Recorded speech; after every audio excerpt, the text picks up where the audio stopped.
Abi Sagad Luria Seha Takate Anjaro Kakari ne Chundri Nide Kama Say that is Sony Bido Dora Chatajare Takate Anjaro le Sayari Techa Bido Nide Kamule Shide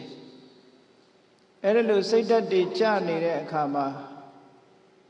Why won't be the Abi Sagab Jojayade Luriga Tenyare, Abi Sagab Joda de Lutenyare Luri Sita Achazon Habe Chain Look, Dia Chicken, the Rosie that to Tibo Lure, no? Lurai, no son Joyame, Tanido a chain, Saraba chain. They can eat chain. Hogala Lurai have Machon Len, I moved the Nijaro, Chundria Mesure, now son a chain ma. Say that Zome, say that Jazome, solo. Every time I ballot in the lay, Chaneluriga, no? Loading load hider, ballot in the lay. Cookie your body load nature, Dago Lila don't that be a chivo. Colode loadia, Mangamu Shiela, cookie load nature, Luria, Mangamu Shiela. Abi Saga Piora or Hokala Abi Saga Piora Mumovene, Chowdon Chara Muri, your chimney Ulalo. Since I sing then, no? Masinza Messenger men loaded Loya Manamia, Conju Chana, Mabita Fu. Ayaya Pinyane singing Bidoma. Loaded load high dead. Yes, of Yaga Mahana Malu correct. Tagi men Mahanama so that Tagi men have yes of Jane, Nigo to one great door. She and Nuro Ramatimian and Nigo a yen door. Eri Mahanama Tagi Meniha, Todorana Meni, Padia men, Mashida Nama, Capillo Mu, Ocho needed, now so men look Yogam Yoam, no? Eri Mahanama Meha. Tadanaro ascent and a biomesorogin, Todaba ascent. Todaba ascent and a Debbie, now the Garaga ascent. The Garaga ascent at Tango. But what does the Dama, the Garaga ascent and the net? Tabi Ocho Menlobi. Now Sonjaro. We did do Baga, Jujo, Dikaides. Tagiwe Meni, a Piachi Moyi Sipwema. Manama Menia, Pankayade, so the we do baga, do ye meet or lady at Raja. Kawa Momontara, do the le data say Sare Bedema so in data say do surveying go to Sadon Tombido, Chima Jama, Nyabido, Yerema, Golio Dore. Tiniamala Sensasia Kauna, two at the Garagan Lola so did. Yerema Nibio go at the that day so that suicide load has some option I will attend at the no? Thought about Bogo down go load and tapsha damn you some low dog. Ero Mahanama Mania do go do. They don't Janzare so that Hochma home. She can never century and do yet Tila the go son go reja. Do a genius do that mahode. She can out. Not in Nagari and Nevido. Sarema Paraso in Nagari and Nagabi, my Cordovido, Erima, Sandini Jani, tiny little pure, no? Erelu Cordara Chelau de Yiga never sing Bido, Ye Choying and Nevido, Shalomia on Piao Sonduana. Eri Mahanama many nepatete, Totania, Poiro Sabi Jangama, Doromia Shi. Ainia Ma, yes of Yaga. Basoma paid her little solution. Caesarian she did a mudami, a muda ubadagardia. The mudami ubadik amale bar. Caesarian she did Pogo hard, Caesarian she did Pogo diago. Never go time at that chillo. At that, and ye so yellowed a chain car muma. Abi Zaga Pioame, so much Zaga Pioame. No? အဲ့ဒီအချိန်မှာစိတ်ဓာတ်အကျဆုံးအားငယ်ဆုံးဖြစ်တတ်သည့်အတွက်ကြောင့်ဒီအချိန်မှာအားပေးစကားပြောဖို့ဒါလူတိုင်းဟာဒီနေ့ဟာမကြုံတွေ့ပဲနဲ့နေလို့မရဘူးကြုံတွေ့မှာပဲเนาะလူတိုင်းဘယ်ကိုသွားနေတာတုံးဆိုရင်မွေးလာတဲ့အချိန်ကနေစပြီးဘယ်ကိုသွားတာတုံးဆိုအိုခြင်းဘက်ကိုသွားနေတာအိုခြင်းကနေဘယ်ကိုသွားတာတုံးဆိုနာခြင်းကိုသွားနေတာနာခြင်းကဘယ်ကိုသွားတာတုံးဆိုရင်သေခြင်းကိုသွားတာဒါကြောက်စရာစကားမဟုတ်ဘူးတချို့ကပြောရင်သေစကားပြောရင်မင်္ဂလာမရှိဘူးလို့နမိတ်မရှိဘူးလို့ထင်တယ်မသေးမှကြားနာပဲเนาะလွတ်ရင်တော့လည်းပြောကောင်းတာပေါ့ဘယ်သူမှလွတ်တာမှမဟုတ်ဖ ೇನೆ ဟုတ်တယ်မလားကိုယ်ပဲသွားနေတာတော့ဆိုတာသိဖို့မလိုဘူးလားအေးမသိတာကတော့အဲ့ဒါပညာမဲ့လွန်အားကြီးတာပေါ့ကိုယ်ပဲသွားနေတယ်ဆိုတာသိရမှာပေါ့လူတွေကပြောကြတယ်ဘဲမှမသွားဘူးအိမ်မှာနေတာသို့တော့အိမ်နေရင်အသက်ကကြီးမသွားဘူးလားကြီးသွားနေတော့ဘယ်သွားနေတယ်လို့ထင်တော့အိုရက်စီသွားနေတယ်အိုရက်စီကနေပြီးတော့နာရက်စီမရောက်ဘူးလားအေးနာရက်စီကနေဘယ်ရောက်သွားတော့နောက်ဆရာတော်ကြီးတို့ကတရားကမ္မထာနှလုံးသွင်းနိုင်လိုက်သွင်းခိုင်းတယ်လို့ပဲခံနိုင်ရင်ခံမခံနိုင်ရင်သေဆိုတာဟုတ်ကဲ့လားအိုခြင်းဆင်းရဲနာခြင်းဆင်းရဲကိုခံနိုင်တဲ့အခြေအနေရှိတဲ့ချိန်မှာခံနေပြီးတော့မခံနိုင်တဲ့အချိန်ကျသေသွားတာပေါ့အဲ့သေခြင်းဆင်းရဲနဲ့လူဘဝတစ်ခုကအဆုံးသတ်ကြမြတ်စွာဘုရားလည်းဒီလိုပဲဆုံးသတ်တယ်ရှင်သာရိပုတ္တရာရှင်မောဂလန်တို့လည်းဒီလိုပဲဆုံးသတ်တယ်သို့တော့အဆုံးသတ်ကလေးကောင်းအောင်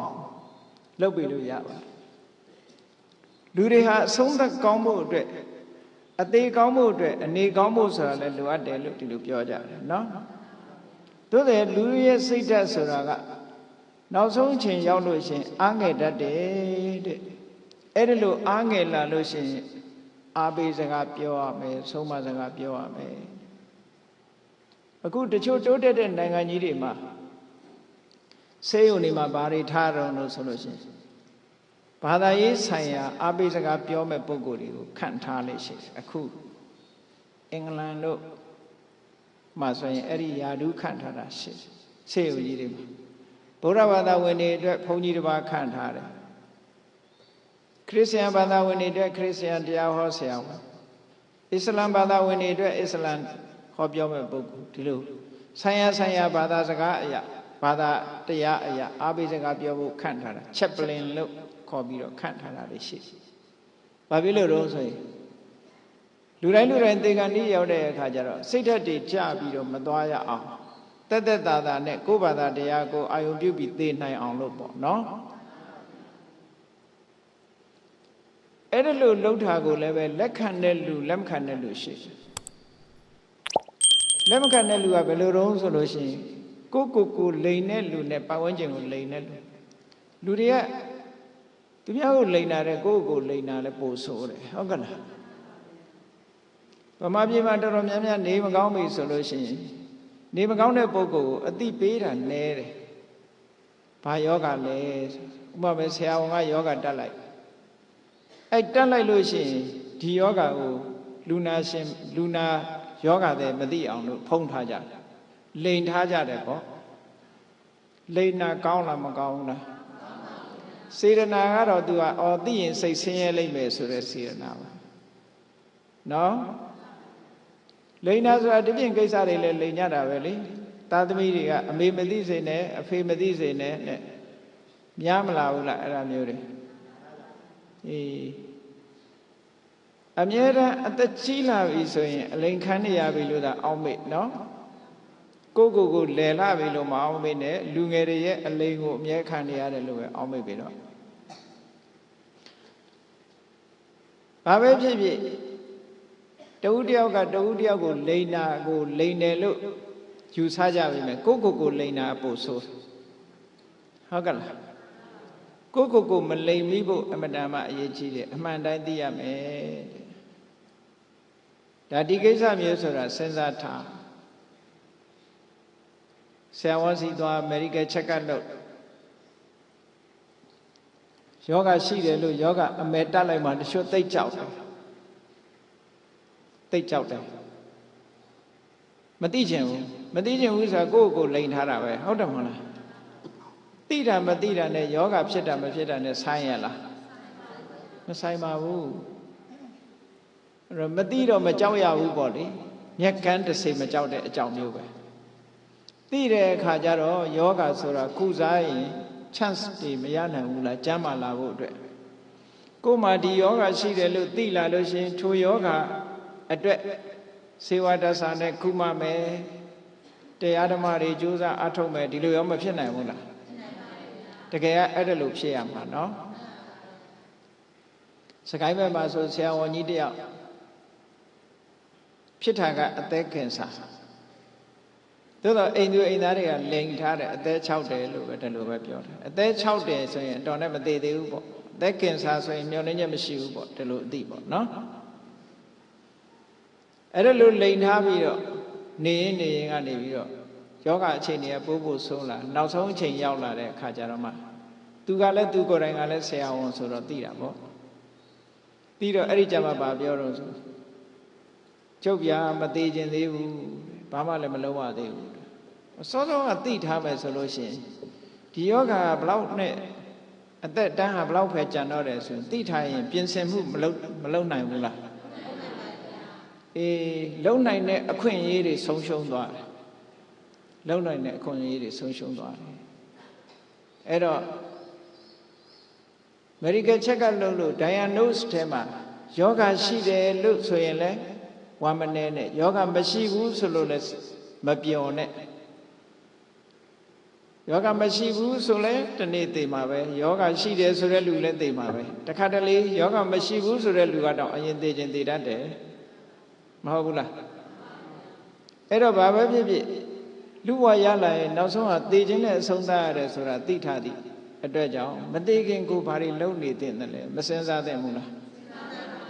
စဉ်းစားသင့်တယ်ဒီတိုင်းမနေသင့်ဘူးလူဆိုတာတဏိသေးမှာကြီးလဲသေးတာပဲငယ်လဲသေးတာပဲမြတ်စွာဘုရားဟောထားတယ်လေ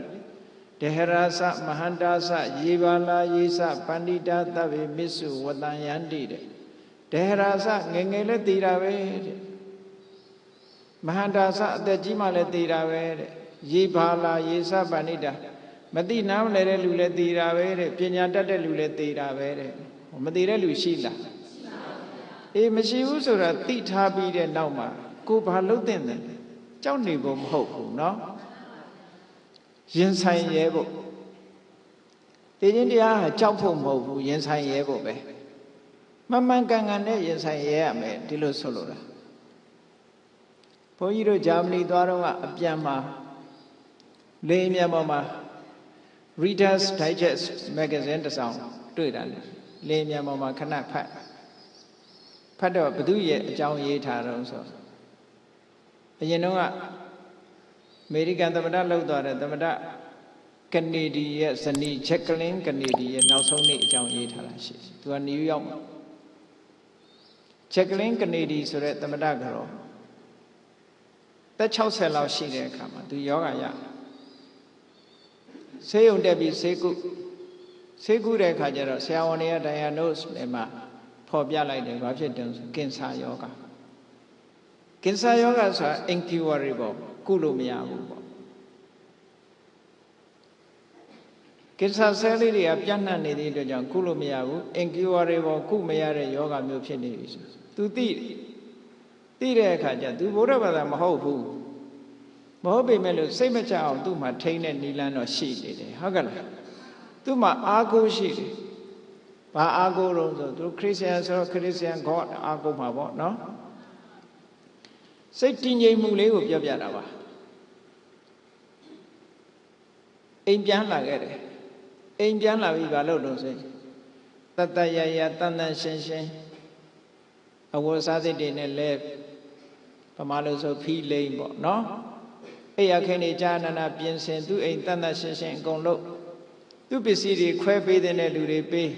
လှုပ်တင်တာတွေလှုပ်ဌာနလှုပ်တင်တာတွေလှုပ်အဲ့လိုလှုပ်ပြီးသူကစိတ်ချမ်းသာကိုယ်ချမ်းသာနဲ့အိမ်ပြန်ပြီးတော့အေးအေးဆေးဆေးအနားယူတဲ့သဘောမျိုးသူတည်သွားရင်ဘာလုပ်ရမလဲဆိုတဲ့ဆန္ဒတွေဖော်ပြပြီးဒီလိုနေတာတပတ်လောက်နေတော့သူအဲ့ရပေါ်မှာပဲဆုံးသွားတယ်ကဲသူ့အနေထားလေးကဘယ်လောက်ကောင်းလဲဟုတ်ကဲ့လား ရဲဝံ့ရင်ဆိုင်သွားတယ်လို့ပြောတာအဲ့ဒီနေရာလေးမှာစဉ်းစားဖို့အရေးကြီးတာကဘာတော့ဆိုလို့ရှိရင်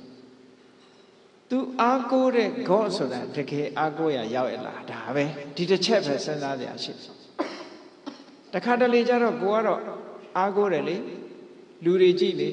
သားကိုအားကိုးရမလားလို့ဆိုပြီးတော့ဂရုစိုက်တာအသက်ကြီးတော့သားကိုထော်လော်ကန့်လန့်လုပ်တဲ့သားဖြစ်မဖြစ်ဘူးလားမရှိဘူးလားအေးသမီးကိုအားကိုးရမယ်ထင်ပြီးတော့သမီးလေးဂရုစိုက်ပြီးတော့မွေးထားတယ်အသက်ကြီးတဲ့အခါကျကိုယ့်ရန်သူဖြစ်နေတာရောမရှိဘူးလားရှိတယ်တကယ်အားကိုးရမယ်လို့ထင်ပေမဲ့လို့အားကိုးရဖြစ်ချင်မှဖြစ်တယ်ပေါ့အဲ့လိုတော့ရှိနိုင်တယ်ပေါ့အဲ့တော့တခြားဘာသာဝင်တွေအနေနဲ့သူတို့စာပေကျမ်းဂန်သူတို့ဘာသာတရားအရာဒါကိုအားကိုးရမယ်လို့သူတို့ထင်ကောင်းထင်လိုက်သို့တော့စိတ်ကောင်းနှလုံးကောင်းထားမယ်ကိုယ်ချင်းတရားကောင်းမယ်ဆိုရင်ဘယ်ဘာသာဝင်ပဲဖြစ်ဖြစ်ကောင်းရသူကလေးရောက်ဖို့ရတော့မခဲရင်ကံကံရဲ့အကျိုးကိုလက်ခံယုံကြည်ပြီးကောင်းတာလုပ်ရင်ကောင်းတာဖြစ်တယ်ဆိုတဲ့အများကိုကူညီခြင်းနဲ့စိတ်အများရဲ့အကျိုးကိုလိုလားတဲ့မေတ္တာစိတ်ရှိရင်ဘယ်ပုဂ္ဂိုလ်မျိုးပဲရှိဘယ်ဘာသာဝင်ပဲရှိဘာသာနဲ့မဆိုင်ဘူးအဲ့ဒါကြောင့်စိတ်ကောင်းနှလုံးကောင်းရှိတဲ့ပုဂ္ဂိုလ်ထိုစိတ်ကောင်းနှလုံးကောင်းကကောင်းတဲ့ဘဝကိုပို့ပေးပါခေါ်ကဲ့တင်တာတော့မဟုတ်ဘူးပေါ့ဟုတ်ကဲ့လားဘုရားဘာသာကလည်းစိတ်ကောင်းနှလုံးကောင်းရှိမယ်ဆိုရင်ထိုစိတ်ကောင်းနှလုံးကောင်းလေးကကဲ့တင်ပါဖះကဲ့တင်တာမဟုတ်ဘူးသို့တော့ဖះကဒီလိုထားမယ်လို့သင်ကြားပေးထားတယ်ဆုံးမဩဝါဒပေးထားတယ်ပေါ့အေးကောင်းပြီအဲ့ဒီသမထကတော်ကြီးဟာအေးချမ်းချမ်းနဲ့ကြောက်လန့်မဖြစ်ဘဲနဲ့တေခြင်းတရားကိုရင်ဆိုင်သွားတယ်ဆိုတဲ့အဓိပ္ပာယ်မျိုးအဲ့ဒီမှာရေးသားထားတာဖတ်ရတော့ဩဒါလည်းအတူယူစရာပဲလို့နော်ဗမာပြည်မှာဟိုးအထက်ကမော်လိုက်မှာဒကမာကြီးတယောက်သူကတရားအမတန်အားထုတ်တယ်သူလည်းဒီလိုယောဂဖြစ်တယ်ယောဂဖြစ်တော့သူယောဂကိုသူကရှုမှတ်ပြီးတော့ယောဂဓာတ်ကိုကြိတ်မိတ်ပြီးတော့ခံတကူလုံးကြီးလည်းဖောရောင်ပြီးတော့အရေးတွေတောင်ထွက်ပြီးပေါက်ကွဲနေတယ်လို့ပြောတယ်အဲ့ဒါကိုပဲသူတရားရှုမှတ်နေတယ်ဆရာဝန်တွေခေါ်ဆေးကုသူ့ကိုပြောတယ်သူကသူအေးဆေးဆေးနေပါရစေမကုပါနဲ့ဒီလိုတရားရှုမှတ်ရင်းနဲ့သိခြင်းတရားကိုရင်ဆိုင်သွားတယ်ဆိုတာအဲ့ဒီဒကမာကြီးကိုကုပေးတယ်ဆရာဝန်တယောက်ကပြောဘူးတယ်စိတ်တည်တည်ငြိမ်ငြိမ်နဲ့မငြီးမညူပဲနဲ့ယောဂါကိုခံပြီးတော့နောက်ဆုံးနေ့ကိုကြုံသွားတယ်ပေါ့နော်အဲ့တော့လူတွေဟာအနေတက်ဖို့လိုတယ်လို့ပဲအသေးတက်ဖို့လည်းလိုသေးတယ်တဲ့ဒါကြောင့်မို့မြတ်စွာဘုရားကဒီသုတ်တံမှာဘာဟောထားတော့ဆိုအေးနေမကောင်းထိုင်မသာဖြစ်ပြီးတော့ယောဂဝေဒနာဖြစ်နေတဲ့ပုဂ္ဂိုလ်တယောက်ကိုတဲ့ပညာရှိတဲ့ပုဂ္ဂိုလ်တယောက်ကိုပညာရှိတဲ့မိတ်ဆွေတယောက်ကအားပေးစကားပြောတဲ့နဲ့လို့တကယ်ခေါ်ထားတာအကျိုးရှိလို့ပြောတာအားပေးစကားပြောရမှာတချို့ကြတော့ဘုန်းကြီးပင့်ပြီးတော့ပရိရွတ်ထားတော့မှငါ့ကိုသေမှထင်လို့ပရိရွတ်ထားလားလို့ဆိုပြီးတော့လူကမကြိုက်ဘူးဟုတ်ကဲ့လားအဲ့ဒါကိုလိန်နေတာမဟုတ်ဘူးလားအေးအဲ့ဒါလိုလိန်တာမျိုးကသူများလိန်တာမကောင်းတယ်လို့ကိုလိန်ရင်လည်းမကောင်းဘူးနော်အမျိုးစုံလုံးလေးရှိကြတယ်မြတ်စွာဘုရားကအားပေးစကားပြောရမယ်တဲ့ဗမာပြည်မှာတော့တချို့ကအားပေးစကားမပြောဘဲနဲ့ဘာပြောတော့ဆိုသင်ငယ်စောနဲ့မျောနေတဲ့လူဗန်စာအုပ်ဘယ်နှထားခဲ့တော့မေးတဲ့လူကမျိုးလက်ကောက်တို့စိတ်ငကတ်တို့ဘယ်နှထားတော့တည်တဲ့လူဖြောင်းမလားအဲ့လိုမေးဘုန်းကြီးတွေလည်းပြန်တော်မူကန်လေးဆိုရင်အဲ့ဒီကျောင်းကိုဘု து အခက်မှာတော့ကလာသေးတာဟုတ်ကဲ့လားအဲ့ဒါအားပေးစကားဖြစ်ပါမလားမဖြစ်ဘူးတွန်းလွတ်တာနဲ့ဒူးနေတယ်ဟုတ်ကဲ့လားအဲ့ဒါမျိုးမဖြစ်သင့်ဘူးတဲ့တကယ်ကအားပေးစကားပဲပြောရမယ်ဟောမြတ်စွာဘုရားကအားပေးစကားပြောဖို့ဒီသုတ်တံလေးမှာသင်ပေးထားတာကဲဒီသုတ်တံလေးမှာမြတ်စွာဘုရားကအားပေးစကားသင်ပြောရမယ်ဆိုတော့ဘယ်လိုပြောရမလဲဒီနေရာမှာတတိထားဖို့ရကအားပေးစကားပြောတဲ့လူကလည်းပညာရှိတဲ့ပုဂ္ဂိုလ်ဖြစ်ရမယ်အားပေးစကားအပြောခံတဲ့ပုဂ္ဂိုလ်ကလည်းပညာရှိတဲ့ပုဂ္ဂိုလ်ဖြစ်ရမယ်ဆင်ញင်တုံတရားရှိတဲ့ပုဂ္ဂိုလ်ဖြစ်ရမယ်လူမိုက်သွားအားပေးစကားပြောလို့မရဘူးလက်ခံကြမှာခံ နော်သူကတော့ငါမသေးသေးဘူးငါသေးမယ်ထင်လို့လာပြောတာလားဆိုရန်တောင်တွေ့လွတ်လိုက်လေဦးမယ်ဟုတ်ကဲ့လားအဲ့တော့အာဘိစကားပြောတယ်ဆိုတဲ့ပုဂ္ဂိုလ်ကလည်းပညာရှိရမယ်ဒါကြောင့်မို့မြတ်စွာဘုရားကပညာရှိတဲ့ဥပဒကသည်တဲ့ပညာရှိတဲ့ဥပဒကနေမကောင်းထိုင်မသာဖြစ်နေရင်အာဘိစကားဆုံးမစကားပြောပါလို့ပြောတာအဲ့ဒါလို့အာဘိစကားပြောလိုက်ရင်အကျိုးရှိနိုင်ငံခြားတိုင်းပြည်တွေကဆေးရုံကြီးတွေမှာမျှော်လင့်ချက်ကင်းသွားတဲ့လူနာတွေဆရာဝန်တွေကစိတ်ကကုသမှုကိုဆက်မလုပ်တော့ဘူးဆိုတဲ့လူနာတွေကိုသက်ဆိုင်ရာဘာသာရေးခေါင်းဆောင်တွေဘာသာဝင်တွေကနေပြီးတော့အာဘိစကားပြောဖို့ဆိုပြီးတော့ထားရတယ်သူကောင်းတဲ့အစီအစဉ်တစ်ခုပေါ့နော်အဲ့တော့မြတ်စွာဘုရားကဒီသုတ်တံမှာလည်းပဲအဲ့ဒီအဓိပ္ပာယ်မျိုးဟောထားတာလေဒါဖြင့်အာဘိစကားပြောရမယ်ဆိုရင်ဘယ်လိုအာဘိစကားပြောရမလို့ချက်၄ချက်နဲ့ပြောရမယ်လူဥပဒကချက်၄ချက်နဲ့ပြောရလူအကြောင်းနဲ့ဆိုဘာပြောမလဲဆိုမင်းမှာဖရာအပေါ်မှာနှစ်ကာနဲ့အတိညာနဲ့ဖရာပေါ်မှာယုံကြည်တဲ့တရားတရားတွေရှိနေတယ်ဘာမှကြောက်စရာမလိုဟုတ်ကဲ့လားစိတ်အေးလက်အေးနေနိုင်တယ်ပေါ့ဘယ်ဘဝခရီးပဲဖြစ်ဖြစ်တူတူပဲဘဝဒီဘဝသိသွားလဲနောက်ဘဝတစ်ခုရောက်မှာဟိုဘဝလည်းဒီလိုသေးလာတာပဲလေအခုအသက်30ရှိတဲ့လူကဟိုဘဝသေးလာတာအနှစ်30ရှိပြီပေါ့မွေးနေ့ဟာသေနေ့ပဲဟိုဘက်ကလာခဲ့တာနဲ့ဟုတ်ကဲ့လားသေတဲ့နှစ်ကိုပြန်တွက်တာနဲ့တူတူပဲလေဟိုဘဝသေပြီးမှဒီဘဝကိုဖြစ်တာ哦နော်အေးဒါကြောင့်မို့လို့ပထမအာဘိစကားပြောရမှာဘာတော့ဗုဒ္ဓေအဝိစ္စပတာဒေနသမဏဂတောအဝိစ္စပတာဒဆိုတာမြတ်စွာဘုရားကိုဂုဏ်တွေကိုသိပြီးတော့နှစ်ကာယုံကြည်တဲ့တရားရှိရမယ်အဲ့ဒီတရားတရားမင်းမှရှိနေရင်ဘာမှကြောက်စရာမလိုဘူးမကောင်းတဲ့ဘဝဘယ်တော့မှမရောက်ဘူးဟောတရားကကယ်သွားလိုက်မယ်အားပေးเสียဒါလေးကိုအားကိုဟုတ်ကဲ့လားဗုဒ္ဓေဝိသပတာဒဘုရားကိုနှစ်ကာယုံကြည်တယ်ဆိုတာဘယ်လိုဟာတော့ဆိုနော်လူတွေကဘုရားကိုကိုးကွယ်တာအမျိုးမျိုးမရှိဘူးလားတချို့ဘုရားကိုးကွယ်တာဘယ်လိုရည်ရွယ်ချက်နဲ့ကိုးကွယ်တာတော့ဆိုလက်ကောင်းအောင်လို့ကိုးကွယ်တာအဲ့ဒါနှစ်ကာယုံကြည်တာမဟုတ်ဘူးဒီဘုရားကိုးကွယ်လို့ရှိရင်ထီပေါက်မယ်ချဲပေါက်မယ်စီးပွားတက်တယ်ဆိုတဲ့အနေနဲ့ကိုးကွယ်တာမရှိဘူးလားအဲ့ဒါမျိုးတွေဒါကြောင့်မို့လို့အမေနေကြိုက်နံကြိုက်တွေပါလေဘေးရင်ဆရာစီမေးပြီးတော့ဘယ်နေသားဆိုရင်ဘာအသားကိုးကွယ်ရမယ်ဆိုပြီးတော့အဲ့ဒါမျိုးထူးမှားပြီးတော့ကိုးကွယ်ကြတယ်စင်စည်းမြင်းရံတယ်ဆိုပြီးစင်စည်းမြင်းရံရုပ်ပွားကိုးကွယ်တာတော့အဲ့ဒါတော့အတိညာနဲ့ကိုးကွယ်တာလို့ဆိုနိုင်မှာမလားဆိုနိုင်ပါဘူးဗျာသို့တော့အဲ့ဒါမျိုးကိုးကွယ်တဲ့လူတွေရောမရှိဘူးလားအဲ့ဒါအဝိစ္စပတာရမဟုတ်ဘူးတဲ့ဘာဖြစ်လို့တော့တခုံတစ်ခုတစုံတစ်ခုလိုချင်နေလို့ဒီဘဝရဲ့အကျိုးရှိရာအကျိုးရှိကြောင်းယုံကြည်ချက်အတိညာမဲ့တဲ့ပညာမဲ့တရားလို့ခေါ်တယ်ပေါ့နော်ပညာမဲ့တဲ့တရားနဲ့ကိုးကွယ်တာမျိုးတွေကြတော့ခုနကအကျိုးမရှိဘူးလို့ပြောတာမဟုတ်ဘူးနော်ဘုန်းကြီးပြောတာထိုက်တဲ့လောက်အကျိုးလေးတော့ရှိမယ်ဒါပေမဲ့လို့အစွမ်းထက်တဲ့အကျိုးမျိုးတော့မဖြစ်နိုင်ဘူးတရားပညာမဲ့တရားနဲ့ကိုးကွယ်တာမျိုးဖြစ်နေပညာရှိတဲ့တရားနဲ့ကိုးကွယ်ရမယ်ဆိုတာဘယ်လိုဟာတော့မြတ်စွာဘုရားရဲ့ဂုဏ်တွေအေးအရဟံဆိုရင်နှလုံးသွင်းလိုက်တို့မှာလောဘတွေရှိတယ်ဒေါသတွေရှိတယ်မောဟတွေရှိတယ်မြတ်စွာဘုရားရဲ့စိတ်ထဲမှာဟောဒီလောဘဒေါသမောဟတို့ဆိုတာလုံးဝမရှိဘူး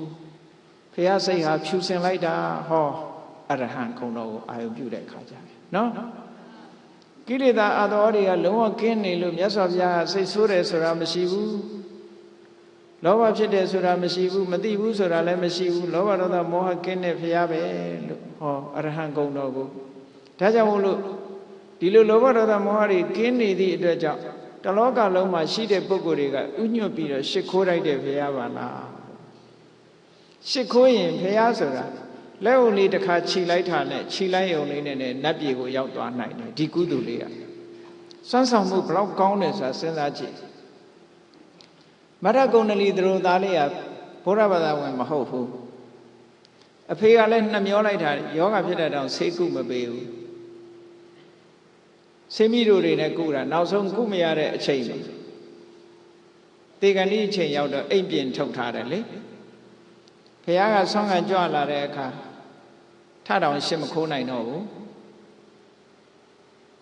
စိတ်ထဲကကြည်နူးပြီးတော့ဩဒီလိုဘုရားမျိုးငါ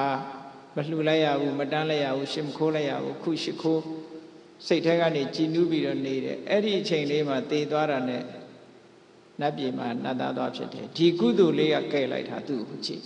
ဘလောက်စွမ်းဆောင်ချက်ကောင်းတယ်လဲဆိုတာစဉ်းစားကြည့်စိတ်ထဲမှာတင်ဖြစ်တာနော်လက်ဟုတ်တော်မချီနိုင်ဘူးတဲ့စိတ်ထဲကနေဘုရားကိုအာယုံပြုပြီးစိတ်ထဲကကြည်နူးလိုက်ရုံလေးနဲ့တင်ပဲကြည့်နတ်ပြည်ရောက်လာလူမပြောနဲ့ကက္ကရာရေကန်ကြီးနားမှာရှိတဲ့ရေကန်ထဲကဖားလေးတစ်ကောင်မြတ်စွာဘုရားတရားဟောတာတစ်ပင်အောင်ရေကန်ထဲကခုန်တက်လာပြီးမြတ်တော်ထဲမှာဝိုးရင်ကနေဘုရားတရားဟောတဲ့အတန်ကြားတာနဲ့နားထောင်ကောင်းတဲ့အတန်လေးပဲတိရစ္ဆာန်ဆိုတာအန္တရာယ်ရှိတဲ့အတန်လားအန္တရာယ်မရှိတဲ့အတန်လားဒီလောက်တော့သိတယ်သို့တော့တရားရဲ့အဓိပ္ပာယ်သူသိတာတော့မဟုတ်ဘူးဟုတ်ကဲ့လားမြတ်စွာဘုရားရဲ့ကရုဏာတွေလွှမ်းခြုံထားတဲ့မေတ္တာတွေလွှမ်းခြုံထားတဲ့အတန်လေးကိုသူ့စိတ်ထဲမှာနားထောင်ရင်စိတ်ကြည်နူးနေတဲ့အချိန်လေးမှာကံမကောင်းအကြောင်းမလားတော့အနာနာရောက်လာတဲ့နွားကြောင့်သားကတပြားတဲ့ခေါင်းကိုထောက်ပြီးဖိလိုက်လို့သူခမရတေးသွားတာအဲ့ဒီကြည်နူးတဲ့စိတ်ကလေးဘုရားကိုအာရုံပြုပြီးတော့ကြည်နူးတဲ့စိတ်ကလေးနဲ့တည်းပဲနတ်ပြည်ရောက်သွားကဲဘလောက်ဆောင်းဆောင်မှုကောင်းလဲဒါကြောင့်ဗုဒ္ဓအဝိဇ္ဇပတာရမြတ်စွာဘုရားကိုအသိဉာဏ်နဲ့များကြီးညိုလိုက်မယ်ဆိုလို့ရှိရင်ဒီတဲ့အစာပေါင်းများစွာအကျိုးရှိတယ်အားကိုးစရာမကောင်းဘူးလားမှန်ပါဗျာပိုက်ဆံနေဘလောက်ချမ်းသာထိုပိုက်ဆံကနတ်ပြည်မပို့နိုင်ဘူးเนาะပစ္စည်းဥစ္စာကနတ်ပြည်မပို့နိုင်ဘူးပစ္စည်းဥစ္စာကိုအကြောင်းပြုပြီးဒါနကောင်းမှုလုံးမှသီလဆောက်တည်မှနတ်ရသူဂတိဆိုတာရောက်တာဟုတ်ကဲ့လားလောကမှာပစ္စည်းဥစ္စာဆိုတာပစ္စည်းရှိလာပြီးတော့ပစ္စည်းကိုအကြောင်းပြုပြီးလူတိုင်းချမ်းသာဒုက္ခရတယ်လို့မအောင်မိနဲ့ဒီဘဝမှာလည်းပဲဆင်းရဲကြပြီးနောက်ဘဝမှာလည်းဒုက္ခရောက်တယ်ဒါကြောင့်မို့မြတ်စွာဘုရားကဟနန္တိဘောဂဒုံမေတာနောစပါရခဝေတိနောအတိညာမရှိတဲ့ပုဂ္ဂိုလ်ကိုပစ္စည်းဥစ္စာတွေကဖျက်ဆီးတတ်တယ်တဲ့ပစ္စည်းဥစ္စာကြောင့်ထိုပုဂ္ဂိုလ်ကပျက်စီးရတယ်ပေါ့ပစ္စည်းဥစ္စာကြောင့်ဒုက္ခရောက်တယ်ပစ္စည်းဥစ္စာကြောင့်သေရတယ်ဟောအမျိုးစုံရှိတယ်လူတွေမှာနော်ပစ္စည်းဥစ္စာကဒုက္ခပေးဖို့သို့တော့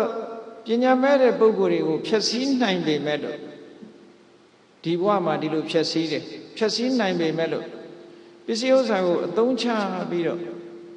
နိဗ္ဗာန်တစ်ဖက်ကန်းကိုတက်လှမ်းလို့တဲ့သူတော်စင်တွေကိုတော့ပစ္စည်းကအနှောင့်အယှက်မဖြစ်ဘူးပစ္စည်းကိုအကြောင်းပြုပြီးတော့သူတို့ကကောင်းမှုတွေပြုကြတယ်ဟုတ်ကဲ့လားအဲ့ဒါလို့မဟုတ်လို့ရှိရင်ဒီဘဝမှာလည်းပစ္စည်းကြောင့်အန္တရာယ်ဖြစ်ရတယ်ထိုပစ္စည်းကိုတတ်မဲ့ပြီးတော့တေရသည့်အတွက်ကြောင့်နောက်ဘဝမှာလည်းပြိတ္တာဖြစ်တယ်ငရဲရတယ်ဟောဒါမျိုးတွေဖြစ်ကုန်တယ်အဲ့တော့ပစ္စည်းဥစ္စာအားကိုးစရာဟုတ်ကဲ့လားမဟုတ်ဘူးအဲ့တော့တကယ်အားကိုးစရာဆိုတာဘာတော့ကိုယ့်ကိုယ်စမ်းစစ်ကြည့်အဝိဇ္ဇပတာရဖရာနဲ့ပတ်သက်ပြီးဂုံကိုထိထိခိုက်ခိုက်ဂုံတော်ကိုထိရောက်ပြီးငါကြီးညိုနိုင်ရင်လားဖရာကိုဂုံတော်ကိုသိပြီးတော့ကြီးညိုတဲ့ကြီးညိုမှုမျိုးဟုတ်ကဲ့လားပညာနဲ့တရာလားပညာမဲ့တရာလားကိုယ့်ကိုစမ်းစစ်ကြည့်ရမယ်နော်အဝိဇ္ဇပတာရဆိုတာအတိညာဏ်ရှိနဲ့ဖရာကိုယ်ွယ်အဲ့တော့ဖရာဆိုတာရုပ်စင်းတုကဘုရားကိုယ်စားအနေနဲ့ရှိတာဘယ်လိုရုပ်စင်းတုမျိုးကိုယ်ွယ်မကိုယ်ွယ်ကောင်းမှုဆိုတာလည်းမရှိဘူးဘုရားအမှတ်နဲ့ရှိခိုးဥချပြီးတော့ထိုဘုရားမှာအရဟံစတဲ့ဂုဏ်တွေရှိနေတယ်အရည်အချင်းတွေရှိကိုယ်မှမရှိနိုင်တဲ့အရည်အချင်းတွေသမ္မာသမ္ဗုဒ္ဓတရားဓမ္မတွေကိုမှန်မှန်ကန်ကန်ကိုယ်ပိုင်ဉာဏ်ဖြင့်သိတယ်ဆိုတဲ့အရည်အချင်းရှိတယ်ဝိဇ္ဇာစရဏသမ္မနာအတိပညာအတိဝိဇ္ဇာအကျင့်တရားတွေနဲ့လည်းပြည့်စုံတယ်သူကတနိဗ္ဗာန်ထီအောင်ပေါရောက်ပြီးသားလည်းဖြစ်တယ်ကောင်းမြတ်တဲ့တရားစကားကိုဟောပြောနိုင်တယ်လောကဝိတုလောကအကြောင်းကြီးကောင်းကောင်းသိတယ်စသဖြင့်ကိုကြည်ညိုရာဗုဒ္ဓရဲ့ခုံအရေးချင်းတွေကိုသိပြီးတဲ့အခါမှာမြတ်စွာဘုရားပေါ်မှာယုံကြည်တဲ့ခိုင်မြဲတဲ့တရားတရားရှိနေပြီဆိုရင်အဲ့ဒီတရားတရားလေးကဘယ်လိုနည်းနဲ့မှအပယ်ကိုမကြစေနိုင်တော့ဘူးဒီတရားတရားလေးကြောင့်ကောင်းရသူဂတိရောက်မယ်ဆို ခုနကလိုတေဂန်ဒီမှာစိတ်အားငယ်နေရဘယ်သွားလို့သွားရမှမသိတဲ့စိတ်အားငယ်နေတဲ့ပုဂ္ဂိုလ်ဖို့လမ်းမဖြောင့်မိဘူးလားဆိုပါစို့လူတယောက်ခရီးသွားတယ်ခရီးသွားတဲ့အခါမှာကိုသွားမဲ့ခရီးကိုလည်းသိတယ်ကိုရောက်တဲ့အခါမှာလည်းပဲဘယ်မှာနေရမယ်ဆိုတာကိုသိတယ်ဆိုရင်အဲ့ဒီလူဟာခရီးသွားတဲ့အခါပျော်ပါပါမရှိဘူးလားအဲ့ဒီလိုမဟုတ်ဘဲနဲ့မသိတဲ့နေရာမှာဆွေမရှိမျိုးမရှိကိုမသိတဲ့နေရာကိုသွားရမယ်ဆိုရင်ဘယ်လိုများနေရပါမလဲဆိုပြီးတော့စိတ်ထဲမှာအားငယ်မှုတွေမဖြစ်ဘူးလားအေးအဲ့ဒါမျိုးလိုပဲတန်တရားဘဝခရီးတစ်ခုကိုသွားတော့မယ်ဆိုလို့ရှိရင်တေဂန်ဒီမှာအားငယ်တာတော့အမျိုးမျိုးပေါ့လက်ရှိကိုခင်မင်တဲ့ပုဂ္ဂိုလ်တွေကိုစွန့်ခွာသွားရမှာတခုကိုမြတ်နိုးတဲ့ပစ္စည်းဥစ္စာတွေကိုစွန့်ထားကြရမှာလဲဒါအားငယ်စရာတခုပေါ့နော်အဲ့တော့ကိုခင်မင်တဲ့ပုဂ္ဂိုလ်တွေတို့ကိုမြတ်နိုးတဲ့ပစ္စည်းတွေတို့ဆိုတာကိုယ့်အတွက်အားကိုးရဟုတ်ကလားမဟုတ်ဘူးကိုယ့်ရဲ့ရင်ထဲနှလုံးထဲမှာဖြစ်တဲ့ဘုရားပေါ်မှာနှစ်ကကြီးညိုတဲ့သရတရားပညာနဲ့ကြီးညိုတဲ့သရတရားသည်သာလည်းကိုယ့်အတွက်အားကိုးရအစစ်ဖြစ်တယ်အားကိုးလိုက်ပါတဲ့အဲ့ဒါအားကိုးထားပြီးဘာမှမပူနဲ့မင်းမဟောဘုရားကိုကြီးညိုတဲ့သရစိတ်တွေပညာနဲ့သိတဲ့သရစိတ်တွေရှိနေတယ်အဲ့ဒါကြောင့်မို့လို့စိတ်အေးလက်အေးနေဘာမှမပူနဲ့တေးသွားဒီတဲ့ကောင်းတဲ့ဘဝရောက်မယ်ဒီလိုအားမပေးတတ်ဘူးလားဟောတကယ်အားကိုးတဲ့အတိုင်းရောမဖြစ်ဘူးလားလို့ဆိုဖြစ်တယ်တကယ်အားကိုးတဲ့အတိုင်းဖြစ်တယ်ဟုတ်ကဲ့လားအဲ့တော့ဒီဘဝဒီခန္ဓာကိုယ်ကြီးကအသက်အရွယ်ကြီးလာလို့ကောင်းတော့တာမှမဟုတ်တာလောကလူတွေကြည့်တယ်အသက်ကြီးလာလို့ရှိရင်မကောင်းတဲ့စရင်းတွေကများလာတယ်သိလားကိုယ့်အကိုတွေ့ကြည့်ပြောကြတယ်လေဖိုးကြီးဖွားကြီးတွေမျက်စိကမကောင်းဘူးတဲ့မျက်စိမှုံနေနားလည်းမကောင်းဘူးတဲ့ဟောမကောင်းတာမျက်စိတစ်ခုတည်းတည်းမဟုတ်မျက်စိလည်းမကောင်းဘူးတဲ့နားလည်းမကောင်းဘူးတဲ့ဒူးလည်းမကောင်းဘူးတဲ့ဟောမကောင်းတာတွေများမလားဘူးလားဒီတဲ့ပိုရောက်များလာလို့ရှင်ဘာဖြစ်လို့နှလုံးကမကောင်းဘူးတဲ့ကြောက်ကမကောင်းဘူးနဲ့အသေးကမကောင်းဘူးနဲ့ဆိုမကောင်းတာတွေကောင်းတာတစ်ခုမှကိုမရှိတော့ဟုတ်ကဲ့လားအကောင်းတွေကုန်သွားလို့ရှင်ဘာဖြစ်လဲသေရတော့တာပေါ့ပြီးတော့မတက်တဲ့ဆင်းရဲတွေလည်းများလာတယ်အသက်ကြီးလာလို့ရှင်ဟုတ်ကဲ့လားအစားဆုံးဝက်သားမတည့်ဘူးတဲ့ဘာဖြစ်လို့သွေးတို့ရှိလို့တရားမတည့်ဘူးတဲ့ဘာဖြစ်လို့စီးကြိုယောဂရှိတယ်ဟောမတည့်တာတွေရောများမလားဘူးလားနောက်ကြတော့ဘယ်သူနဲ့မှမတည့်တော့ဘူးဆိုရင်ကိုယ့်ဘက်ကိုအဲ့ဒါသုတ်တန်ရောက်တော့တာပဲအဲ့တော့တေချာစဉ်းစားကြည့်မကောင်းတာတွေကလည်းများလာတယ်မတည့်တာတွေကလည်းများလာတယ်ဒါတန်ဝေကဖြစ်เสียမကောင်းဘူးလားငယ်ငယ်တော့ကတော့မတည့်တာဆိုမရှိဘူးကုံစားနော်မကောင်းတာဆိုလည်းအကုန်မရှိဘူးကုံကောင်းအဲ့တော့ဒီလိုဖြစ်လာတဲ့အခြေအနေမျိုးကိုယ်တိုင်သိရမှာပေါ့အဲ့တော့ကျန်တာတွေကမကောင်းဘူးကျန်တာတွေနဲ့မတည့်ဘူးဆိုရင်ကိုယ်တည့်ဖို့အတွက်ကဘာတော့ဆိုလို့ရှိရင်တရားဓမ္မနဲ့တော့တည့်အောင်နေရမယ်ဟုတ်ကဲ့လားမျက်စိမကောင်းခြင်းနေခါမကောင်းခြင်းနေနားမကောင်းခြင်းစေကြောက်ကမကောင်းစေခြင်းနေနှလုံးမကောင်းခြင်းနေအသေးမကောင်းခြင်းနေဘာကောင်းအောင်စိတ်ကလေးကောင်းနေဖို့လိုတယ်ဟုတ်ကဲ့လားအဲ့ဒီစိတ်ကလေးကောင်းနေအောင်ဘုရားပေါ်မှာနှစ်ကယုံကြည်တဲ့တရားတရားလေးကောင်းနေဖို့လိုတယ်တဲ့အဲ့ဒါလေးကောင်းနေလို့ရှိရင်ကျန်တာတွေကပြစ်ထားခဲ့ရမှာပဲကောင်းလည်းပြစ်ရတာပဲမကောင်းလည်းပြစ်ရတာပဲငယ်ငယ်ရွယ်နဲ့တည်တော့လေကောင်းတော့ပြစ်ထားခဲ့တာပဲမဟုတ်လားခန္ဓာကိုယ်ကြီးဆိုတာငယ်ငယ်နဲ့တည်သွားတဲ့လူလည်းကောင်းတော့ပြစ်ထားခဲ့တာအသက်ကြီးမှတည်တဲ့လူကမကောင်းလို့ပြစ်ခဲ့တယ်ဆိုရင်ငယ်ငယ်နဲ့တည်ရင်ကောင်းတာတော့ကောင်းတော့ပြစ်ထားခဲ့ရတာပဲဟုတ်ကဲ့လားအဲ့တော့ကိုယ်တတိထားမှာကအကောင်းဆုံးဖြစ်နေအောင်လုပ်ဖို့ရဘာတော့ဆိုလို့ရှိရင်ကိုယ့်ရဲ့စိတ်ဓာတ်ပဲရသော်ဘုရားဂုဏ်တွေရဲ့ထုံမှန်းပြီးတော့နေထားတဲ့စိတ်ဟာတဲ့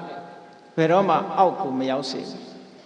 မဟာနာမင်းကြီးကိုမြတ်စွာဘုရားဟောထားတဲ့သုတ်တန်တစ်ခုရှိတယ်မဟာနာမပူနဲ့တဲ့သီလနဲ့ထုံမှန်းထားတဲ့စိတ်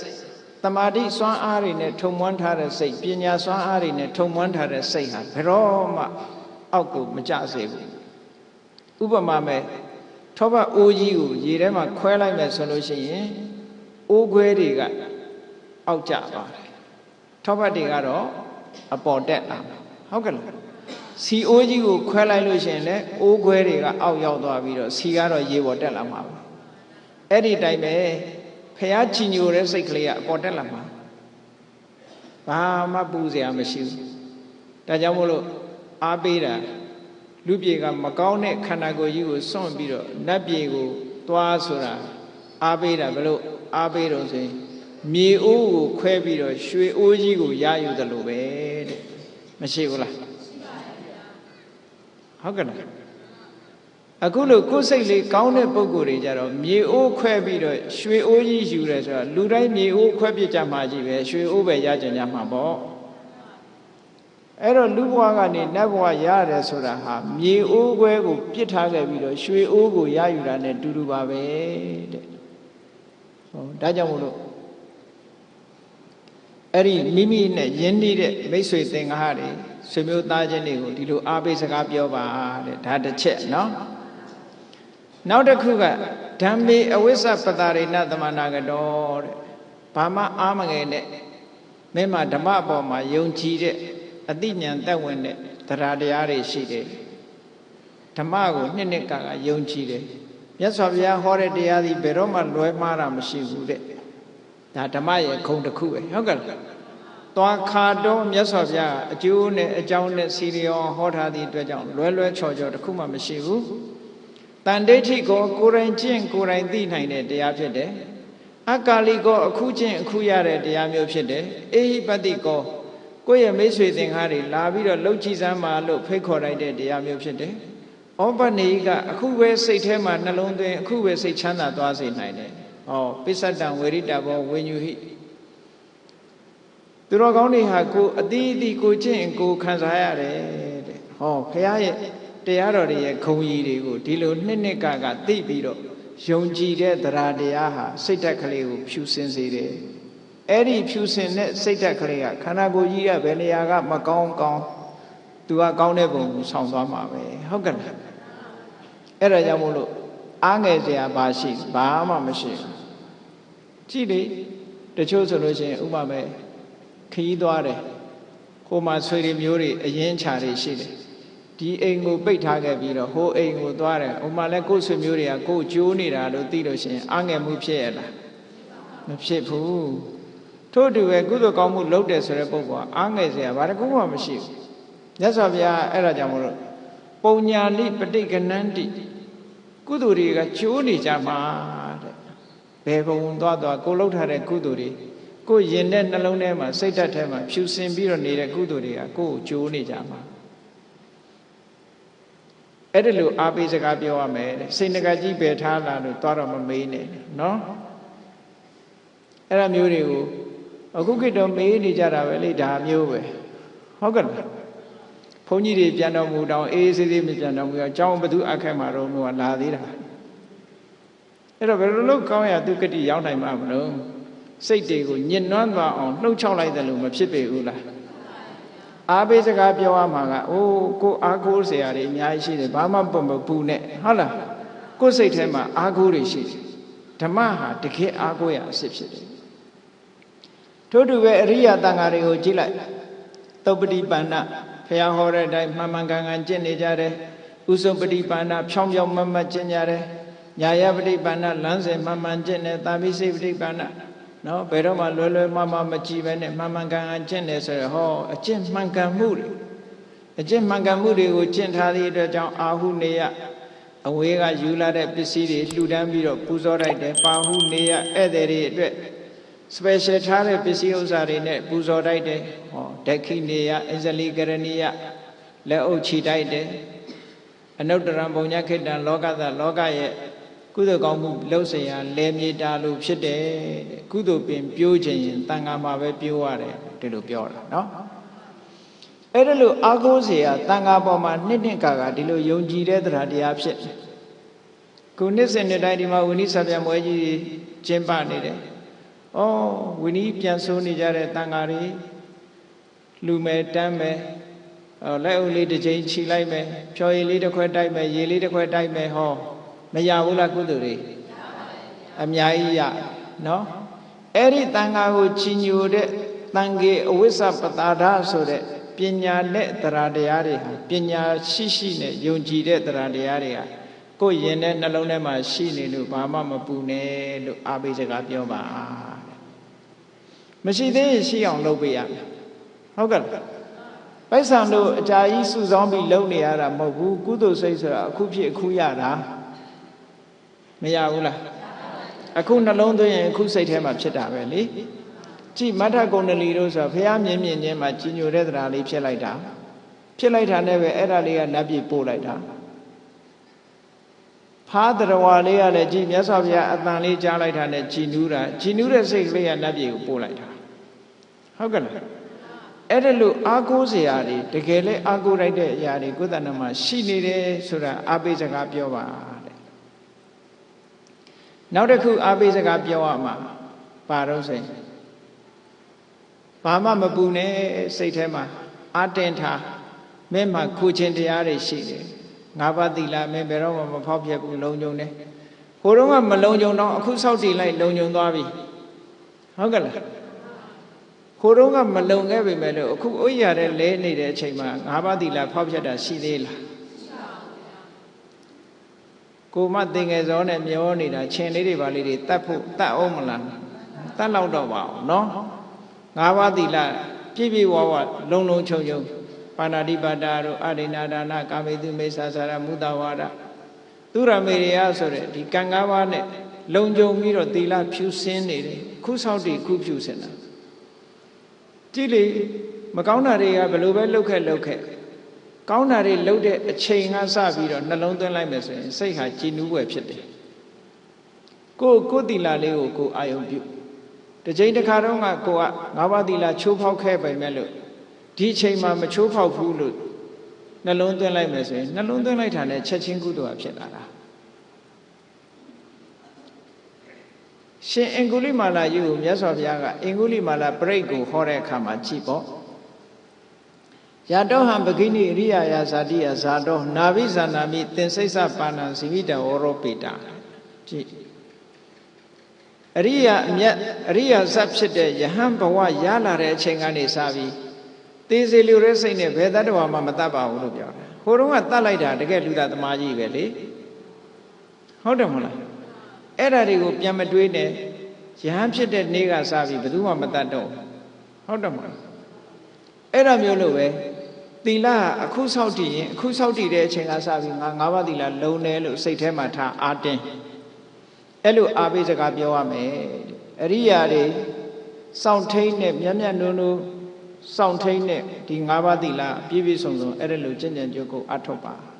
အဲ့ဒါတွေရှိနေသည့်အတွက်ကြောင့်ဘာမှမပူနဲ့အာတင်းထားဟောစိတ်ကလေးကြည်နူးမသွားဘူးလားနေမကောင်းတဲ့လူတယောက်ဟာသူ့မှာအာကိုးစရာတွေဖရာပေါ်မှာကြည်ညိုတဲ့တရားတရားရှိတယ်တရားပေါ်မှာကြည်ညိုတဲ့တရားတရားရှိတယ်တန်ခါပေါ်မှာကြည်ညိုတဲ့တရားတရားတွေရှိတယ်ငါးပါးသီလကိုမြတ်နုံစောင့်ထိန်ထားတာရှိတယ်ဆိုဟောတကယ်အာကိုးစရာတွေမရှိဘူးလားအဲ့ဒါလို့အာကိုးစရာတွေရှိပြီးလို့ရှိရင်သူ့ကိုဆက်ပြီးတော့ပြောရမယ့်စကားလေးတွေကြံသေးတယ်ဒါကအာပိစကားပြောတာဟုတ်ကဲ့လားဆက်ပြီးစကားဘာပြောရမှာတော့ဆိုလို့ရှိရင်တဲ့သူ့ကိုပြောလူတွေဆိုတာအတွေ့အတာလေးတွေရှိတတ်တယ်ဥမာမဲ့မိဘတွေဆိုရင်သားသမီးပေါ်မှာတွေ့တာတယ်နော်အိမ်တော်ဦးစီးတွေဆိုလို့ရှိရင်သားမယားတွေပေါ်မှာတွေ့တာအဲ့ဒါကြရင်ပြောတဲ့မိဘတွေပေါ်မှာတွေ့တာတဲ့စိတ်ရှိသလားမရှိဘူးလားမေးရှိနေသေးလို့ရှိရင်အဲ့တွေ့တာတဲ့စိတ်ကိုမထားပါနဲ့တတ္တဝါဆိုတာကိုယ်ကံနဲ့ကိုယ်လာတာတွေ့တာပြီးတော့မနေပါနဲ့တွေ့တာနေလဲသေမှာပဲမတွေ့တာပဲနေလဲသေမှာပဲသေမှာတူတော့တွဲမနေပါနဲ့လို့ပြောရမယ်တဲ့ဟုတ်ကဲ့လားဒါပေမဲ့ခုခေတ်အဲ့လိုပြောရင်ရံများလုံနေမလားမသိဘူးနော်မိဘပေါ်မှာတွေ့တာတဲ့စိတ်ရှိလဲသေမှာပဲတွေ့တာတဲ့စိတ်မရှိလဲသေမှာပဲသေမဲ့တူတော့ဘယ်သူပေါ်မှာမတွေ့တာပါနဲ့လို့ပြောပါတဲ့ဒါဆက်ပြီးတော့ပြောရမယ့်စကားတစ်ခုနော်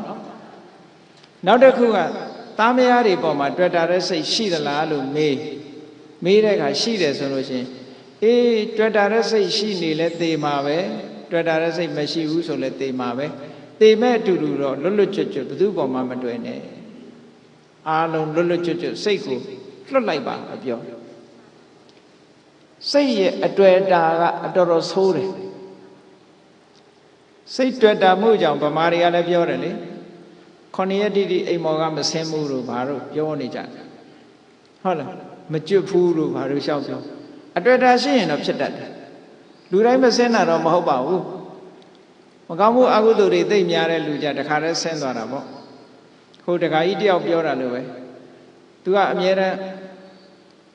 မုတ်ဆိုးလုပ်ငန်းနဲ့အသက်မွေးတာလေသူကဘာပြောတော့ဆိုရင် तू သေလို့ရှိရင်တဲ့တွင်းတူးပြီးတော့မမြုပ်နဲ့တဲ့မြေကြီးပေါ်ဒီတိုင်းမှောက်ချထားလိုက် तू က तू ရဲဝင်သွားပါမယ်လို့ပြောတယ်ဆိုလိုတာက तू ကအကုသိုလ်တွေလုပ်နေတာ तू သေရင်တော့အောက်ပဲသွားမှာပဲလို့ပြောတဲ့သဘောပဲဟုတ်ကဲ့မိုက်တဲ့လူကလည်းအဲ့ဒါလောက်ထိအောင်မိုက်သွားတာနော်ပြင်ဖို့မစင်စားဘူးမြေကြီးတဲ့ရဲဝင်သွားမယ်တဲ့အဲ့တော့တွေ့တာမှုတွေကိုတစ်ခုပြီးတစ်ခုဖြည့်ရှင်းပြီးတော့သွားရမယ်မိဘပေါ်တွေ့တာသလားမိဘပေါ်တွေ့တာကိုဖြုတ်ရမယ်သားမယားပေါ်တွေ့တာရင်လည်းတွေ့တာမှုမရှိအောင်ဖြုတ်ရမယ်ပစ္စည်းဥစ္စာတွေပေါ်တွေ့တာလားတွေ့တာမှုတွေကိုဖြုတ်ရမယ်တစ်ခုချင်းဖြုတ်သွားတွေ့တာမှုဆိုတာအလွန်ဆန်းတဲ့ဆိုးတယ်နော်တိတ်တဆိုတဲ့ယန္တဘာအကြောင်းအားလုံးကြားဖို့နေကြတာပဲသူညီမကနေပြီးတော့သင်္ကန်းကိုကောင်းအောင်မွန်ရက်လုပ်ပြီးတော့ချော်ချော်လေးရက်ပြီးတော့ပေးလိုက်တဲ့သင်္ကန်းလေးမနေ့ကျတော့ဝတ်မယ်ဆိုပြီးတော့အားတင်းထားမဝတ်ရသေးလို့ညကျတော့အစာမကြေတဲ့ယောဂနဲ့ပြန်တော်မူဒီသင်္ကန်းလေးပေါ်မှာဆွဲပြီးတော့တန်းဖြစ်နေတယ်လေကြည်တွေ့တာမှုကဘလောက်ဆိုးတယ်ဆိုတာသီလရှိတဲ့ယဟန်တော်အဲ့ဒီယဟန်ကတရားဓမ္မတွေကျင့်ကြံကြိုးကိုအားထုတ်နေတဲ့ယဟန်သို့တော့အတွေ့အတာသွားပြီးတော့တွေ့တာမိသည့်အတွက်ကြောင့်တန်းသွားဖြစ်တယ်အဲ့ဒီလိုတန်းသွားဖြစ်တော့သေသွားပြီဆိုရင်ဘုန်းကြီးတစ်ပါးပြန်တော်မူလို့ရှိရင်အဲ့ဒီဘုန်းကြီးပိုင်တဲ့ပစ္စည်းသည်မတ္တတဏ္ဍကလို့ခေါ်တယ်သေတဲ့ပုဂ္ဂိုလ်ရဲ့ပစ္စည်းသည်တန်ခိကဖြစ်တယ်တန်ဃာတွေအားလုံးပိုင်ဆိုင်တယ်အဲ့တော့တန်ဃာတွေကဒိဋ္ဌယဟန်တော်ပြန်တော်မူသွားပြီပေါ့သူသင်္ကန်းလေးကြံရစ်တယ်အဲ့ဒီသင်္ကန်းကိုဝေပန္တိကပြုမယ်ဆိုတော့အဲ့တန်းကစိတ်ဆိုးလိုက်တာတဲ့ငါသင်္ကန်းဘာလို့ယူရမှာတော့ငါသင်္ကန်းဘာလို့ယူရမှာတော့ကြည့်တွေ့တာကိုအကြောင်းပြုပြီးဒေါသပါဖြစ်တယ်အဲ့ဒါကိုမြတ်စွာဘုရားကကြားလို့အဲ့ဒီသင်္ကန်းကိုမဝေဘာညာနဲ့အောင်ထားလိုက်အောင်9 ရက်ဆိုတော့သူသင်္ကန်းလေးပေါ်မှာသူအေးဆေးဆေးနေရင်တက်တန်းစိတ်တော့9 ရက်ပဲသူကအသက်ရှည်တာကို9 ရက်ပြည့်တဲ့အခါကျသေပြီးတော့အေးဆေးဆေးအတွေ့တာလွတ်တဲ့တာဝရိန္ဒနတ်ပြည်သူရောက်သွားတယ်တဲ့သူ့ရဲ့သီလစွမ်းအားကြောင့်တာဝရိန္ဒနတ်ပြည်ရောက်သွားတွေ့တာကသီလရဲ့အရင်လက်ဦးသွားပြီးတော့တန်းဘဝရောက်သွားတာကြောက်เสียအလွန်ကောင်းတယ်ဒါကြောင့်မို့အတွေ့အတာမထားပါနဲ့လို့ပြောပြရမယ်မတွေ့စေနဲ့တော့တွေ့ရင်အိမ်မောကမဆင်းဘူးဆိုတာဟုတ်တယ်ပစ္စည်းလည်းမတွေ့စေနဲ့ဘာမှမတွေ့စေအောင်ကိုလည်းမတွေ့အောင်တတိထားရမယ်နော်တွေ့တာမှုဆိုတဲ့ဒီနိကန္တိဟာအလွန်ဆိုးတယ်သောတာပန်ပုဂ္ဂိုလ်ဖြစ်အောင်တော့ဟုတ်အထက်မရောက်နိုင်ဘူးအတွေ့ရှိလို့ရှိရင်တွေ့တယ်ဆိုတာဆွဲထားတာပဲလေဆွဲထားရင်ဒီနေရာပဲပြန်လာမှာပေါ့ကြည့်ဗေမိသာရမင်းကြီးဆိုတာလူတွေကြားဖို့နေတာအားလုံးဗေမိသာရမင်းကြီးဟာဖះနဲ့တွေ့ချင်းပထမဆုံးအချိန်ဖះကြွလာတဲ့အချိန်တွေ့ချင်းတရားဓမ္မနာတော့သောတာပန်ဖြစ်သွားတယ်ဝေလူဝဥယျာဉ်ကြီးနဲ့ကျောင်းတော်ကြီးကိုဆောက်လုပ်လှူဒန်းထားသူဖြစ်တယ်ရာသက်ပံလည်းမြတ်စွာဘုရားကိုကိုးကွယ်စိတ်ကပ်သွားတဲ့ပုဂ္ဂိုလ်ကံကောင်းအကြောင်းမလားလို့နောက်ဆုံးမှာထောင်သွင်းအကျဉ်းချခံပြီးထောင်ထဲမှာလှုပ်ကြံတပ်ဖြတ်ခံလိုက်ရတယ်လှုပ်ကြံတပ်ဖြတ်မှုကြောင့်တော့သောတာပန်ဖြစ်နေသည့်အတွက်ကြောင့်သူကတောကတွေဒုက္ခတွေမဖြစ်ပါဘူးအဲ့ဒီအတွေ့အတာလေးကသူကအထက်နတ်ပြည်တွေဖြစ်နိုင်ရဲ့သားနဲ့ဘာသွားဖြစ်တုံးဆိုစတုမာရိနတ်ပြည်ကဝိသောနတ်မင်းကြီးရဲ့အချမ်းအယံနတ်ဘလူးကြီးထဲမှာသွားဖြစ်တယ်ကြည်အောက်တန်းကြဟုတ်ကဲ့စတုမာရိနတ်ဘုံဆိုတာနတ်ပြည်6ထပ်မှာအောက်ကြဆုံးနတ်ဘုံလေအဲ့ဒီနတ်ဘုံတော်မှာနတ်မင်းကြီးထဲမှာမဖြစ်ဘဲနဲ့လူတို့ကလူမင်းဖြစ်ပါလေတဲ့နဲ့နတ်ထဲမှာကျတော့နတ်မင်းမဖြစ်ဘဲနဲ့နတ်မင်းရဲ့အစေပါသွားဖြစ်တယ်ကြည်စနဝတ္တပလို့ခေါ်တယ်သူနာမည်အာလောကတို့နဲ့တရန်းနဲ့ပေါ့ အာလဝကတို့ပုံနကတို့နဲ့တရန်းနဲ့နတ်ပြည်လူစစ်ဖို့ကြီးသွားဖြစ်တယ်ဘာဖြစ်လို့အဲ့လိုဖြစ်တာတုံးဆိုအဲ့ဒီဘဝကိုသူကတွဲတာအရင်တုန်းကလည်းအဲ့ဒီဘဝမှာဖြစ်ခဲ့တယ်9 ကြိမ်ဖြစ်ခဲ့ဘူးတဲ့အဲ့ဒီဖြစ်ခဲ့ဘူးတဲ့နေရာကိုစိတ်ကပြန်ညွတ်တာတေကန်နေကြတော့တွဲတာလားတွဲတာလိုက်သည့်အတွက်ကြောင့်အထက်နတ်ပြည်တွေမှာမဖြစ်ဘဲနဲ့အောက်နတ်ပြည်မှာပဲပြန်ဖြစ်တယ်တဲ့အဲ့တော့လူဆိုတာပြန်ပြီးတော့မွေးရတယ်နော်တတိထားဒါတော့ဟုတ်မှာပဲဥက္ကံနေတဲ့လူကလည်းဥက္ကံမဲ့တွဲမဲ့ထင်တယ်ကြည့်ရတာဟုတ်ကလားအဒီနွေဒီတွဲရင်တော့ဒီပဲပြန်ဖြစ်ဖို့များတာပေါ့အတွေ့အတာရှိနေဒီမှာပဲပြန်ဖြစ်တတ်တယ်နော်အကုသိုလ်တွေကြီးမရှိဘူးဆိုရင်ကုသိုလ်ကလည်းကြီးမရှိဘူးဆိုရင်ဒီမှာပဲပြန်ဖြစ်တတ်တယ်အဲ့ဒီအတွေ့အတာရဲ့သဘောဒါကြောင့်မို့အတွေ့အတာကိုတစ်ခုချင်းဖြုတ်ပါတဲ့မိဘပေါ်တွေ့တာတဲ့စိတ်ငဲတဲ့စိတ်မထားပါနဲ့သားသမီးတွေပေါ်မှာတွေ့တာတဲ့စိတ်ငဲတဲ့စိတ်မထားပါနဲ့ပစ္စည်းဥစ္စာတွေပေါ်မှာတွေ့တာတဲ့စိတ်ငဲတဲ့စိတ်တွေမထားပါနဲ့တဖြည်းဖြည်းချင်းဖြုတ်သွားလိုက်ပြီးတော့အေးလူဘုံလူဘဝတွေ့တာတဲ့စိတ်မထားပါနဲ့ဒီတဲ့ကောင်းတဲ့ပေါ်မှာရွှေ့လိုက်စမ်းပါလူဆိုတာပစ္စည်းတွေဝယ်တဲ့အခါမှာရွေးတယ်မဟုတ်လားပစ္စည်းတွေဥမာ3 4မျိုးတွေ့လို့ရှိရင်ရေးတယ်ဒါလေးကတော့ကောင်းသားပဲပထမရွေးလိုက်တယ်နောက်ဟိုဟာလေးမြင်တော့ဟိုဟာလေးကဓာတ်တဲ့ကောင်းတယ်ဆိုတော့ရွေးတော့ပြန်ပြောင်းပြီးတော့မယူဘူးလားအေးပစ္စည်းတွေပြောင်းပြီးတော့ယူတယ်လို့ပဲအခုလဲစိတ်လေးကိုပြောင်းပေးတာအေးလူဘုံနဲ့စတုမာရဲ့နတ်ဘုံကကောင်းတယ်လူဘုံကအတွေ့အတာတွေကိုဖြုတ်လိုက်ပါလူပြန်မဖြစ်ချင်စမ်းပါနဲ့နတ်ဖြစ်အောင်လို့ကြိုးစားပါဟောအတွေ့အတာကနတ်ပြည်ပဲရောက်သွားတခါနတ်ပြည်မှာလဲစတုမာရဲ့နတ်တဲ့တာဝရိန္ဒာကပူချမ်းသာတယ်ဟောတာဝရိန္ဒာပေါ်မှာအတွေ့လေးကိုရွှေ့လိုက်တာဝရိန္ဒာပေါ်တွေ့တဲ့အတွေ့လေးကိုတခါတာဝရိန္ဒာတဲ့ပူကောင်းတဲ့နတ်ဘုံကယာမနတ်ဘုံရှိတယ်ဆိုတော့ယာမနတ်ဘုံပေါ်တွေ့တာမှုကပြောင်းမသွားဘူးလားပစ္စည်းတွေချထားတဲ့အခါမှာဟုတ်လားတစ်ခုတည်းတစ်ခုကောင်းတဲ့ပုံမှာစိတ်ကရောက်သွားတယ်လို့ပဲယာမာကနေတုတိတာကနေနေမာနရတိကနေပရနေမိတဝသဝတိဟောနတ်ပြည်6ထပ်တစ်ခုချင်းပြောင်းပြီးကောင်းတဲ့ကောင်းတာတွေရွေးသွားလိုက်တာနောက်ဆုံးပဲရောက်တော့ဆိုဗြဟ္မပြည်ကပိုကောင်းတာပေါ့ဆိုဟော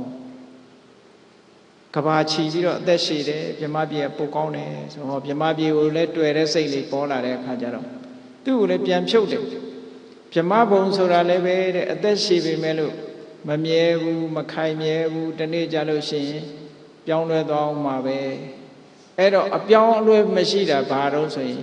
သက်ကာယនិရောဓခန္ဓာကိုယ်ကြီးလုံးဝချုပ်ငြိမ်းသွားတဲ့နိဗ္ဗာန်ပဲနိဗ္ဗာန်ထိအောင်အတွေ့အထိဖြုတ်သွားပြီးနိဗ္ဗာန်ထိအောင်ပို့ပေးလိုက်အဲ့ဒီပုဂ္ဂိုလ်ဟာတည်ငါတခဏအားဖြင့်ကတော့ကြည်စဉ်းစားကြည့်သူလိုချင်တာဘာဖြစ်သွားတော့ဆိုရင်နတ်ပြည်တွေရောဗြဟ္မပြည်တွေရောဗြဟ္မလိုချင်လာတယ်နောက်ဆုံးကြတော့အဲ့ဒီလိုချင်မှုတွေ့တာမှုတွေအလုံးဖြုတ်ပြီးတော့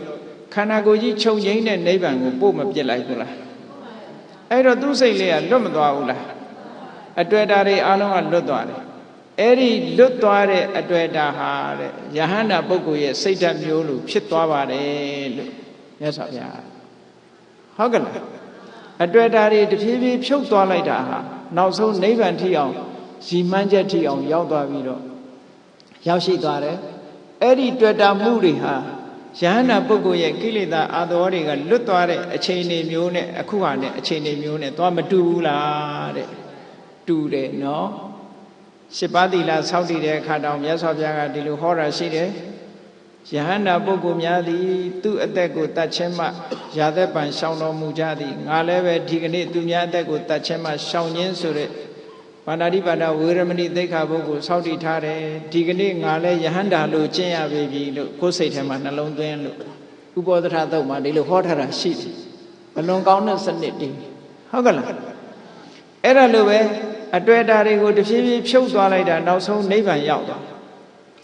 အဲ့ဒီနိဗ္ဗာန်ရောက်သည့်ထိအောင်စိတ်ဓာတ်လေးဟာတွေ့တာမှုတွေကလွတ်ကင်းသွားတဲ့အနေအထားမျိုးလေးဟာယဟန္တာပုဂ္ဂိုလ်တွေကိရိတာအာသောတွေကလွတ်သွားတဲ့အခြေအနေမျိုးလေးနဲ့သွားတူပါတယ်ဟောအဲ့ဒါလို့ထိအောင်အားပေးစကားပြောပြီးတော့ပုဂ္ဂိုလ်တွေကိုကူညီအချင်းချင်းမိတ်ဆွေသင်္ကားတွေကိုကူညီပေးပါလို့မြတ်စွာဘုရားကဒီသုတ်တံမှာဟောလို့ရင်ဖြစ်တယ်ဒါကြောင့်မို့တရားချက်ခင်သူတော်စင်ပြိဿအပေါင်းတို့သည်ဘုရားမြတ်စွာဟောကြားတော်မူခဲ့တဲ့အားပေးစကား အမတန်အားငယ်နေတဲ့အချိန်ခါမျိုးမှာအားပေးစကားပြောတာနောက်ဆုံးနေ့အတွက်အားပေးစကားပြောသလိုပဲနေ့စဉ်လည်းပဲအားပေးစကားပြောရမှာပဲဟုတ်ကဲ့လားနေ့စဉ်ညလည်းအိုးနေတာမပူနဲ့နားနေတာလည်းမပူနဲ့တရားမှလည်းမပူနဲ့ကို့မှာငါမှဘာရှိတော့ဘုရားကိုယုံကြည်တဲ့တရားတရားရှိတယ်တရားကိုယုံကြည်တဲ့တရားတရားရှိတယ်တန်ခါကိုယုံကြည်တဲ့တရားတရားရှိတယ်ငါးပါးသီလငါးလုံးတယ်လို့ကိုယ့်ကိုရောအာမပေးတတ်ဘူးလားအေးအားပေးစကားကိုယ့်ကိုယ်လည်းပြောသူတစ်ပါးကိုလည်းပြောမိအောင်အတွက်ဓာတွေကိုလည်းတစ်ခုပြီးတစ်ခုဖြုတ်နိုင်အောင်ဘယ်ပေါ်မှာငါသိတွဲနေတယ်လဲကိုယ့်ကိုစဉ်းစားဟုတ်လားအဖိုးကြီးတွေဖွားကြီးတွေဆိုမြီးပေါ်တွဲသလားမေးကြည့်ပေါ့နော်တွဲလို့ရှိရင်မတွဲဖို့ကိုယ့်ကိုပစ္စည်းပေါ်တွဲရင်လည်းမတွဲဖို့မတွဲမိအောင်ကိုယ့်ကိုအတွေ့အတာတွေကိုတစ်ဖြည်းဖြည်းဖြုတ်ပြီးတော့နောက်ဆုံးအတွေ့အတာကင်းရနိဗ္ဗာန်ချမ်းသာထီအောင်ဥတည်ပြီးတော့သွားနိုင်အောင်ကျင့်ကြံကြိုးကိုအထောက်ကြရမှာဖြစ်ပါတယ်ဒါကြောင့်မို့တရားချစ်ခင်သူတော်စင်ပရိသတ်တို့သည်ဘုရားမြတ်စွာဟောကြားတော်မူအပ်တဲ့ဒီမဟာနာမတုတ်ထဲမှာလာတဲ့အာဘိစကားဆိုတဲ့တရားကိုလိုက်နာကျင့်သုံးပြီးအတွေ့အတာတွေလုံးဝလွတ်မြောက်ခါနိဗ္ဗာန်ချမ်းသာကိုကိုယ်စီကိုယ်ငါမျက်မှောက်ပြုနိုင်ကြပါစေကုန်သတည်း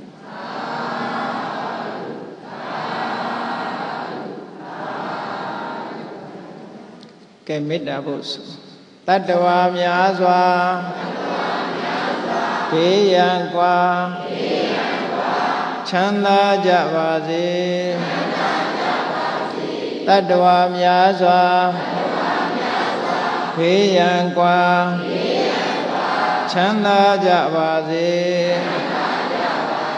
မေတ္တာရေချမ်းသုံးငါဖြံငြိမ်းချမ်းကြပါစေမေတ္တာရေချမ်းသုံးငါဖြံငြိမ်းချမ်းကြပါစေသက်ရှိချမ်းသာစိတ်ချမ်းသာလူရဆန္ဒပြည့်ပါစေသက်ရှိချမ်းသာစိတ်ချမ်းသာလူရဆန္ဒပြည့်ပါစေဓမ္မောတရံပိဝိတဝါနဝိသာတဗ္ဗေတမုဟတာအာဇရမရာတိတိဘာဝံနိဗ္ဗာနံယန္တုတာရောဓမ္မောတရံလောဘဒေါသမောဟစိတ်တောက်ကင်းပြောက်ကြည်အေးတရားဆေးကိုပိဝိတဝါဝန္တာရှင်ပြတောက်ကြရနာကြရကုန်သောကြောင့်ဝိသာတဗ္ဗေပုစာမျက်နှောက်ကိလေသာစိတ်တောက်ဟုသမျှတို့သည်သမုဒ္ဒပိဉ္စဘတွင်ရေမတင်တဲ့ကဲ့သို့ကင်းစင်လွင်ပြောင်းပေမရောက်အောင်ပယ်ဖြောင်းအပ်ကုန်သည်ဟောတုစစ်စစ်မသွေဖြစ်ကြပါစေကုန်သတည်းအာဇရမရံအိုခြင်းနဲ့ကွာနာခြင်းနဲ့ကင်းသေးခြင်းနဲ့ရှင်းထသောတိတိဘဝကိလေသာဟုဘုခသိင်ကင်းခြင်းရာအစေဖြစ်ပေထသောနိဗ္ဗာန်နိဗ္ဗာန်ဟုခေါ်ဤမျိုးတော်သို့သာရဝတရားချစ်ခင်စိတ်ကောင်းဝိညာသူတော်စင်များတို့သည်ယန္တုပါရမီအစဉ်စဉ်မြင့်နေမြင်၍မလင့်ပုံသည်ဆက်ရောက်တော်မူကြပါစေကုန်သတည်း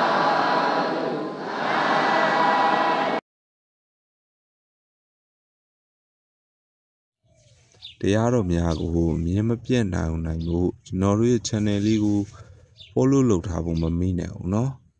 အားလုံးပဲဘေးရန်နေကင်းပြီးလူရင်းဆန္ဒများပြေဝနိုင်ပါသည်ခင်ဗျာ